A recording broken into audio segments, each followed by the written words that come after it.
வந்தோன்னு அன்பான மரியாதை, அன்பான பேச்சுவார்த்தை, இப்பேற்பட்ட சாப்பாட்டை நம்ம எங்கேயுமே சாப்பிட முடியாது. அறுசுவையான கொடுத்த ஊர் பொதுமக்கள் அனைவருக்கும் மனமார்ந்த நெஞ்சார்ந்த நன்றி நன்றி நன்றி. இருந்தாலும் இப்பேற்பட்ட படைகளை திரட்டி வந்தோம். அவரவர் இல்லை என்று கேட்டால் இல்லை என்று சொல்லாமல் கொடுத்தீங்களே, இதனுடைய காரணம் மையம் என்று தெரிந்து கொள்ளலாமா? உரைக்கின்றேன். உங்கள் அனைவருக்கும் ஆயிரம் பேர் வந்து படை சுத்து வந்து இங்கே வந்தீர்கள். அனைவருக்கும் உணர்வளித்து விட்டேன். என்ன காரணம் தெரியுமா? மகிமை, என்னிடம் ஒரு பசு இருக்கிறது. அந்த பசுவின் பெயர் தான் காமதேனு. அது தேவருக்கும் யாவருக்கும் மட்டுமே சொந்தம். அந்த காமதேவி நினைத்தால் நமக்கு தேவையான அனைத்து உணவும் கிடைக்கும். அப்படியா? ஆமா.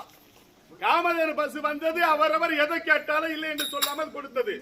கட்டாமல் கொடுக்கும் அந்த காமதேனு. நிச்சயமாக நிச்சயமாக.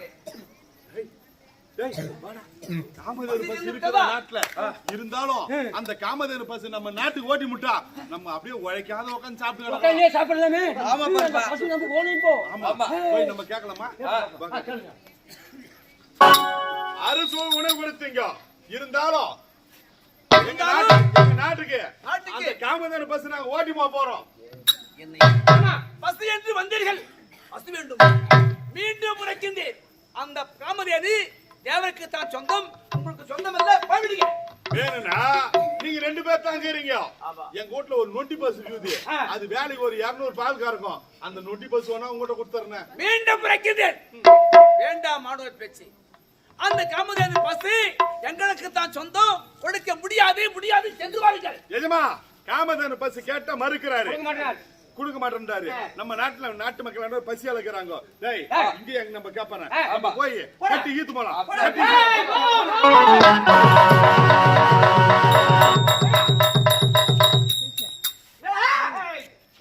ஐயோ எஜமா, அந்த காமதேனு பசு கட்டி இருக்கிற தருவாயில் அது விண்ணோக்கி சென்று கொண்டிருக்கிறது. அத்தோடு மட்டுமில்லாமல் நாங்க வரைக்கும் போறல. நீ பெற்றெடுத்த 7 பிள்ளைகள் அழைத்து சென்றோம். உன்னை 7 பிள்ளைகளும் 2 மாண்டு செத்து விட்டார்கள். அந்த காமதேனு உனக்கு தேவையில்லை, என்னுடைய நாட்டிற்கு தேவை என்று கேட்டார்கள். என் நாட்டு மக்கள் அனைவரும் அதை கொடுக்க மறுத்து விட்டாய். என்னுடைய பிள்ளைகள் 7 பிள்ளைகள் சென்றார்கள். அந்த பசுவினால் என்னுடைய 7 பிள்ளைகளும் மடிந்து விட்டார்கள். தடியனே, என்ன காடகத்திலே வசிக்கக்கூடியவன், காணாறு நீரை அருந்தக்கூடியவன், தாடி நீண்ட தனிப்பைகளே, அந்த காமதேனால் என்னுடைய பிள்ளைகள் 7 பிள்ளைகளை இறந்து விட்டார். சட்டடி ராப்பகை என்றே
மீண்டும் சென்று ஜலம் கூட்டு வா.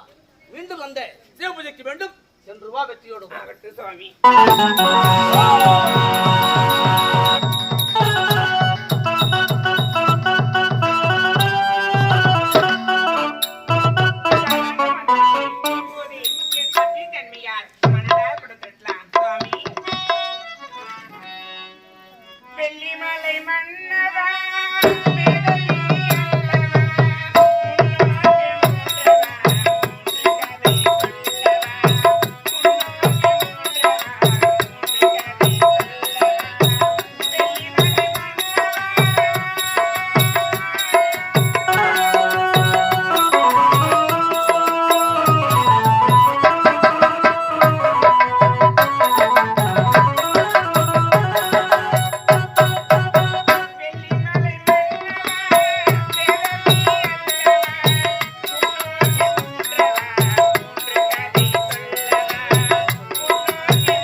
வந்த வேலை மறந்துவிட்டு மனதில் வேற ஏதோ நினைத்துக் கொண்டிருக்கிறேன் சுவாமி வானுலகம் அறிவதென்ன